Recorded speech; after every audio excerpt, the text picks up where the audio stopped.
Assalamualaikum warahmatullahi wabarakatuh. Kami dari kelompok 10 yang beranggotakan Suhaimi Nur Fitra dan Chandra Kirana, saya sendiri. Baik, pada kesempatan kali ini saya akan memaparkan materi mengenai konsep Al-Quran tentang pendapatan dan kesejahteraan. Baik, saya pada konsep pendapatan. Dalam Kamus Bahasa Indonesia, pendapatan adalah hasil kerja, usaha atau sebagainya. Sedangkan pendapatan dalam Kamus Manajemen adalah uang yang diterima oleh perorangan, perusahaan dan organisasi dalam bentuk upah, gaji atau sewa bunga, komisi, ongkos dan laba. Pendapatan adalah peningkatan manfaat ekonomi selama suatu periode akuntansi tertentu dalam bentuk pemasukan atau perusahaan aktiva dan penurunan kewajiban yang mengakibatkan kenaikan ekuitas yang tidak berasal dari kontribusi penanaman modal, peningkatan jumlah aktiva atau penurunan kewajiban dapat berasal dari penyerahan barang atau jasa dan aktivitas usaha dan lainnya dalam suatu periode.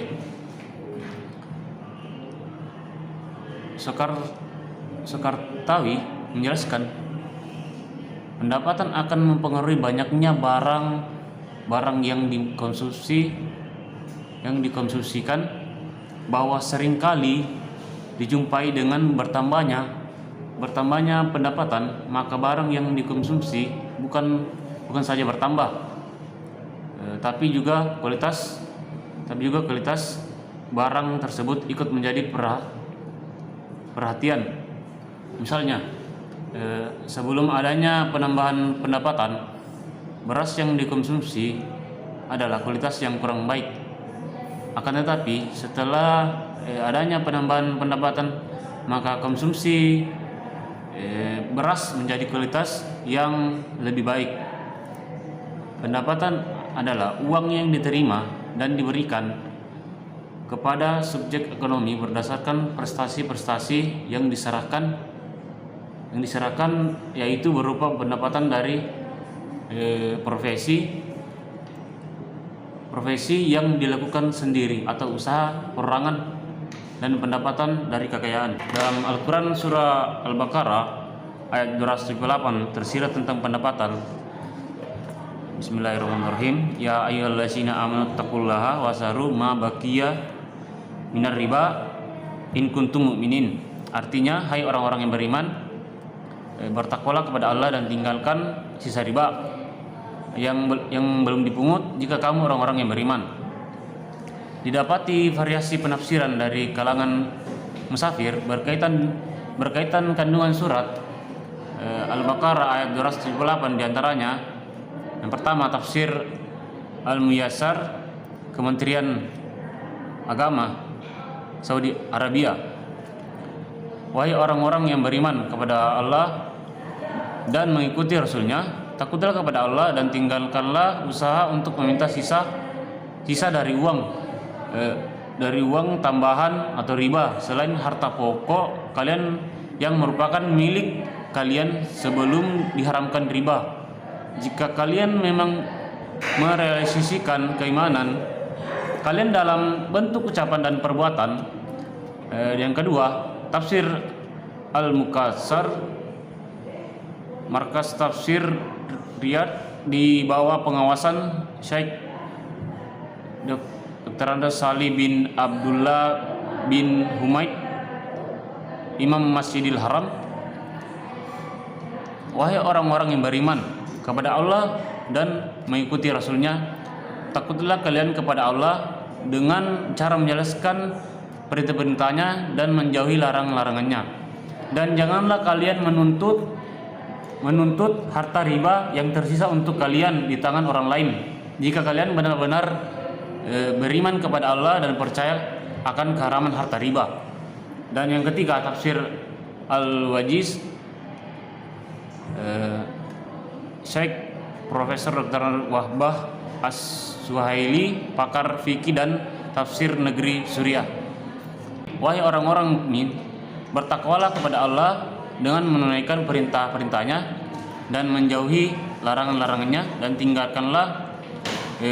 tinggalkanlah sesuatu yang masih tersisa pada diri kalian berupa riba yang belum dipungut jika kalian benar-benar orang mukmin. Dan keimanan itu mendorong untuk mematuhi syariat Allah. Ayat ini dan setelahnya turun untuk bumi Amr bin Auf bin Syakif dan Bani Mukhira dan Bani Makhsum yang menginginkan seluruh riba.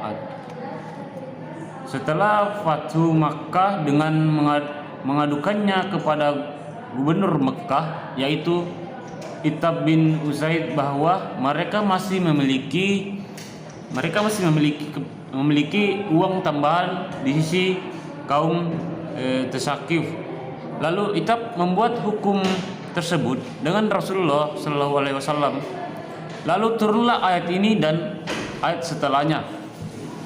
Baik, selanjutnya Aisarut tafsir Syekh Abu Bakar Jabir Al-Jazairi, mudarris tafsir di Masjid Nabawi. Makna kata ittaqullah, takutlah kepada hukum Allah dengan menjalankan ketaatan kepadanya.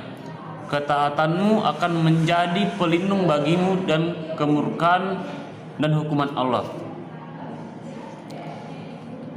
Wasaru ma baqiya minar riba, tinggalkanlah transaksi ribawi yang masih tersisa. Makna ayat selaras dengan penyebutan hukuman yang akan didapatkan oleh pemakan riba pada ayat sebelumnya. Allah Ta'ala menyuruh hamba-hambanya yang beriman dengan memerintahkan mereka untuk bertakwa kepadanya. Hal itu direalisasikan dengan melakukan ketaatan dan meninggalkan kemaksiatan, serta dengan meninggalkan transaksi ribawi yang masih tersisa pada beberapa orang. Allah meningkatkan mereka dengan meningkatkan mereka dengan memanggil keimanannya, karena seorang mukmin adalah orang yang bersegera untuk menyambut seruan Allah dan segera melaksanakan perintahnya dan meninggalkan larangannya.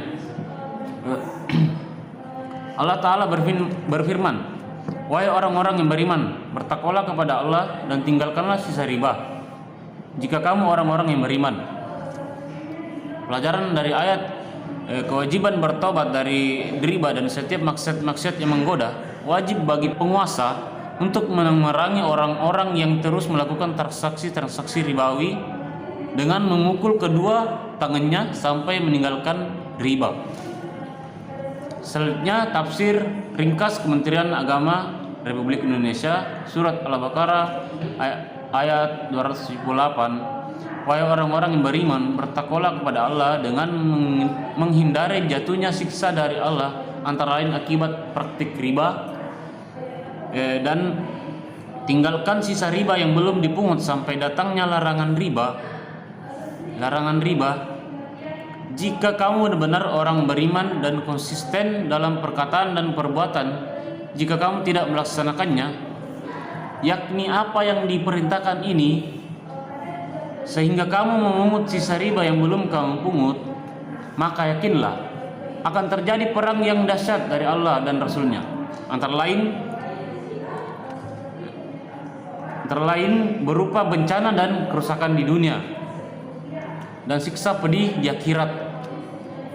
Tetapi jika kamu bertobat, yakni tidak lagi melakukan transaksi riba dan melaksanakan tuntutan ilahi, tidak memungut sisa riba yang belum dipungut, maka perang tidak akan berlanjut, bahkan kamu berhak atas pokok hartamu dari mereka. Dengan demikian, Dengan demikian, kamu tidak berbuat zalim atau merugikan dengan membebani mereka. Pembayaran utang melebihi apa yang mereka terima dan tidak disalimi atau dirugikan karena mereka membayar penuh sebesar utang yang mereka terima. Baik, selanjutnya jenis-jenis pendapatan. Raharja dan Anurung tahun 2001 membagi pendapatan menjadi 3 bentuk, yaitu yang pertama pendapatan ekonomi. Pendapatan ekonomi adalah pendapatan yang diperoleh seseorang atau keluarga yang digunakan untuk memenuhi kebutuhan tanpa mengurangi atau menambahkan aset bersih. Pendapatan ekonomi meliputi upah, gaji, pendapatan bunga, deposito, pendapatan transfer, dan lain-lain. Selanjutnya yang kedua, pendapatan uang. Pendapatan uang adalah sejumlah uang yang diperoleh seseorang atau keluarga pada suatu periode sebagai balas jasa terhadap faktor produksi yang diberikan, misalnya sewa bangunan, sewa rumah, dan lain sebagainya. Baik, yang ketiga, pendapatan personal. Pendapatan personal adalah bagian dari pendapatan nasional sebagai hak individu dalam perekonomian yang merupakan balas jasa terhadap keikutsertaan individu dalam suatu proses produksi. Baik, selanjutnya sumber-sumber pendapatan. Pemenuhan kebutuhan pokok harus dilakukan lewat upaya-upaya individu itu. Penekan kewajiban personal bagi setiap muslim untuk memperoleh penghidupannya sendiri dan keluarganya tanpa terpenuhi kebutuhan ini. Seorang muslim tidak akan dapat mempertahankan kondisi kesehatan badan dan mentalnya serta efisiensinya yang diperlukan untuk melaksanakan kewajiban ubudiyahnya. Baik, mungkin itu saja dari saya. Mungkin selanjutnya akan dilanjutkan oleh teman kelompok saya, yaitu Sohim Nirfitra. Padanya silakan. Baik, terima kasih. Baik, materi selanjutnya yaitu alokasi pendapatan dalam Islam. Nah, perbedaan kepemilikan harta dalam kehidupan manusia merupakan hukum dari ketetapan Allah Subhanahu wa taala yang mempunyai banyak hikmah dan maknanya bagi kehidupan manusia. Dengan perbedaan pendapatan dan kepemilikan inilah manusia memiliki peran lebih di antara makhluk hidup lain di kehidupan ini. Di samping itu, perbedaan ini juga membawa pentingnya makna kerjasama antara yang satu dengan yang lainnya dalam memenuhi kepentingan hidupnya. Perbedaan pendapatan dan kepemilikan merupakan bagian yang tidak dapat dipisahkan. Tetapi dengan perbedaan ini bukan menjadi alasan manusia antara satu dengan yang lainnya untuk melegitimasi kedudukannya di hadapan Allah Subhanahu wa taala sebagai makhluk yang mulia atau hina. Karena mulia atau hinanya berkaitan dengan sifat ketakwaan dalam diri manusia. Materi selanjutnya yaitu konsep kesejahteraan. Adapun pengertian kesejahteraan menurut Kamus Besar Bahasa Indonesia berasal dari kata sejahtera yang mempunyai makna aman, sentosa, makmur, dan selamat, terlepas dari segala macam gangguan, kesukaran, dan sebagainya. Adapun kata sejahtera ini sendiri mengandung pengertian dari bahasa Sangsekerta catera yang berarti payung. Dalam konteks kesejahteraan, catera adalah orang yang sejahtera, yakni orang yang dalam hidupnya bebas dari kemiskinan, kebodohan, ketakutan, atau kekhawatiran, sehingga hidupnya aman dan tentram, baik lahir maupun batin. Adapun ayat Al-Quran yang memberikan penjelasan tentang kesejahteraan, ada yang secara langsung atau tersurat, dan ada yang secara tidak langsung atau tersirat, berkaitan dengan permasalahan ekonomi. Namun demikian, penjelasan dengan menggunakan dua cara ini menjadi satu pandangan tentang kesejahteraan. Di dalam Quran Surah An-Nisa ayat 9 yang berbunyi, Bismillahirrahmanirrahim, wal yahsal lasina law taraku min khalfihim zurriyatan di'afan khafu alaihim falyattaqullaha wal yaqulu qawlan syadida. Artinya, dan hendaklah takut kepada Allah orang-orang yang seandainya meninggalkan di belakang mereka anak-anak yang lemah, yang mereka khawatir terhadap kesejahteraan mereka. Oleh sebab itu, hendaklah mereka bertakwa kepada Allah dan hendaklah mereka mengucapkan perkataan yang benar. Didapati beraneka penjabaran dari berbagai mufassirin terhadap isi surat An-Nisa ayat 9 ini. Seperti yang pertama, tafsir Al-Muyassar dari Kementerian Agama Saudi Arabia.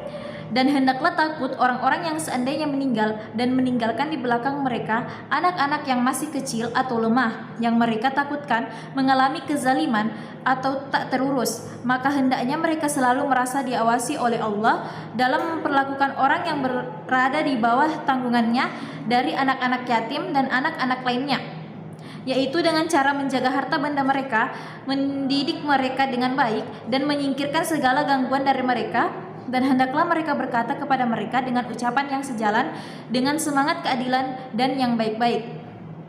Yang kedua, tafsir Al-Muqtasar atau Markas Tafsir Riyadh di bawah pengawasan Syekh Dr. Salih bin Abdullah bin Humaid, Imam Masjidil Haram. Dan hendaklah merasa takut orang-orang yang sekiranya mereka mati dan meninggalkan anak-anak yang masih kecil lagi, lemah serta dikhawatirkan akan terlantar. Maka seharusnya mereka bertakwa kepada Allah dalam mengurus anak-anak yatim yang berada di bawah perwaliannya dan dengan tidak menzalimi mereka, agar setelah mereka mati Allah menyediakan orang yang mau berbuat baik kepada anak-anak mereka sebagaimana mereka berbuat baik kepada anak-anak yatim tersebut. Dan seharusnya mereka berbuat baik terhadap anak-anak dari orang yang mereka hadiri wasiatnya, yaitu mengucapkan kata-kata yang tepat kepadanya agar ia tidak membuat wasiat yang menzalimi hak ahli warisnya setelah kematiannya, dan tidak menutup dirinya sendiri dari kebaikan dengan tidak membuat wasiat sama sekali. Yang ketiga, Subadut Tafsir min Fathil Qadir atau Syekh Dr. Muhammad Sulaiman Al-Aksyar, Mudarris Tafsir Universitas Islam Madinah. Wal yahsal lazina law taraku min khalfihim zurriyatan di afan khaufu alaihim. Dan hendaklah takut kepada Allah orang-orang yang seandainya meninggalkan di belakang mereka anak-anak yang lemah yang mereka khawatir terhadap kesejahteraan mereka. Nah, kalimat ini ditunjukkan bagi para wali yang diwasiati untuk mengasuh anak yatim yang di dalamnya terdapat nasihat bagi mereka agar memperlakukan anak yatim yang mereka asuh sebagaimana mereka memperlakukan anak-anak mereka yang khawatir akan kesejahteraan anak-anak mereka setelah mereka meninggal.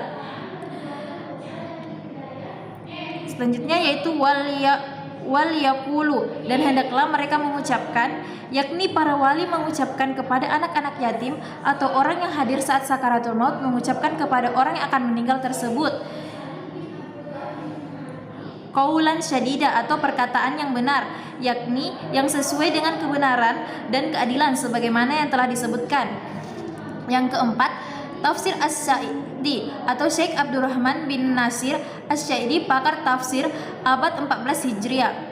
Sebuah pendapat berkata, dialog ini ditunjukkan kepada orang yang menjenguk seseorang yang sedang sekarat dan ia berlaku berat sebelah dalam wasiatnya agar orang yang menjenguk itu memerintahkan kepadanya untuk adil dalam wasiatnya tersebut dan berlaku sama rata.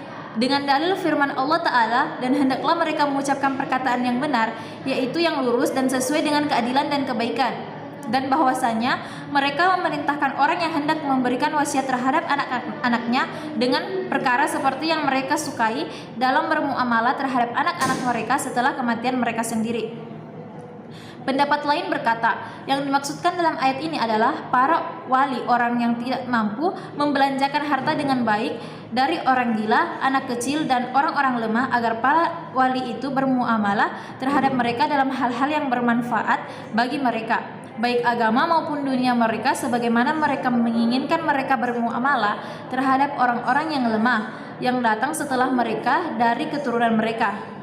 Oleh sebab itu, hendaklah mereka bertakwa kepada Allah dan dalam status mereka sebagai wali orang lain, artinya yang memperlakukan mereka dalam suasana takwa kepada Allah tanpa menghina mereka, mengurus mereka dengan baik, dan mengharuskan mereka agar bertakwa kepada Allah. Dan yang terakhir, yang kelima, Hidayatul Insan bi Tafsiril Quran atau Ustadz Marwan Hadidi bin Musa MPDI. Ada yang mengatakan bahwa ayat ini ditunjukkan kepada mereka yang menghadiri seseorang yang akan meninggal, namun ia yang akan meninggal menetapkan wasiat yang salim agar mengingatkannya, menyuruh berlaku adil dalam berwasiat, menyuruhnya jika hendak bersedekah agar di bawah sepertiga harta menyisakan untuk ahli waris dan tidak meninggalkan ahli waris dalam keadaan miskin. Inilah maksud mengatakan perkataan yang benar yang dapat dilihat pada akhir ayat tersebut. Yang selanjutnya yang keenam itu tafsir ringkas Kementerian Agama Republik Indonesia, di mana setelah menjelaskan anjuran berbagi sebagian dari harta warisan yang didapat kepada kerabat yang tidak mendapatkan bagian, ayat ini memberikan anjuran untuk memperhatikan nasib anak-anak mereka apabila menjadi yatim, dan hendaklah takut kepada Allah orang-orang yang sekiranya mereka meninggalkan keturunan di kemudian hari, anak-anak yang lemah dalam keadaan yatim yang belum mampu mandiri di belakang mereka, yang mereka khawatir terhadap kesejahteraannya lantaran mereka tidak terurus, lemah, dan hidup dalam kemiskinan. Oleh sebab itu hendaklah mereka para wali bertakwa kepada Allah dan mengindahkan perintahnya dan menjauhi larangannya, dan hendaklah mereka berbicara dengan tutur kata yang benar, penuh perhatian dan kasih sayang terhadap anak-anak yatim dalam asuhannya. Ayat ini memperingatkan bahaya berlaku aniaya khususnya kepada anak yatim. Sesungguhnya orang-orang yang memakan harta anak yatim secara salim tanpa alasan yang dibenarkan menurut agama dan menggunakannya untuk kepentingan diri mereka sendiri secara berlebihan, maka dengan perbuatan tersebut sebenarnya mereka itu memakan makanan yang haram dan kotor, ibarat menelan api ke dalam perutnya, dan tindakan mereka akan mengantar mereka masuk ke dalam api neraka yang menyala-nyala, yaitu neraka. Tempat ini diperuntukkan bagi orang-orang yang celaka. Baik, selanjutnya materi yang terakhir yaitu kesejahteraan menurut ulama. Ekonomi Islam ini menjadi pembahasan tersendiri pada masa modern sekarang ini. Kajian-kajian telah banyak dilakukan oleh para ulama mengingat pada masa awal pertumbuhan Islam, ekonomi Islam ini belum muncul sebagai sebuah disiplin keilmuan. Meskipun demikian, fondasi atau landasan dasarnya telah terrealisasi dalam sejarah Islam, sehingga hal inilah yang merupakan warisan yang harus terus menjadi sumber bagi berkembangnya nilai-nilai ekonomi Islam. Para ulama berperan besar dalam memberikan penjelasan kepada para pelaku ekonomi dalam menjalankan kegiatan muamalahnya. Kesejahteraan sendiri menurut Al-Ghazali adalah tercapainya kemaslahatan. Kemaslahatan sendiri merupakan terpeliharanya tujuan syara atau maqasidul al-syariah. Manusia tidak dapat merasakan kebahagiaan dan kedamaian batin melainkan setelah tercapainya kesejahteraan yang sebenarnya dari seluruh umat manusia di dunia melalui pemenuhan kebutuhan-kebutuhan ruhani dan materi. Untuk mencapai tujuan syara agar dapat terrealisasi kemaslahatan, beliau menjabarkan tentang sumber-sumber kesejahteraan, yakni terpeliharanya agama, jiwa, akal, keturunan, dan harta. Baik, sekian presentasi dari kelompok kami. Kurang dan lebihnya mohon dimaafkan. Wassalamualaikum warahmatullahi wabarakatuh.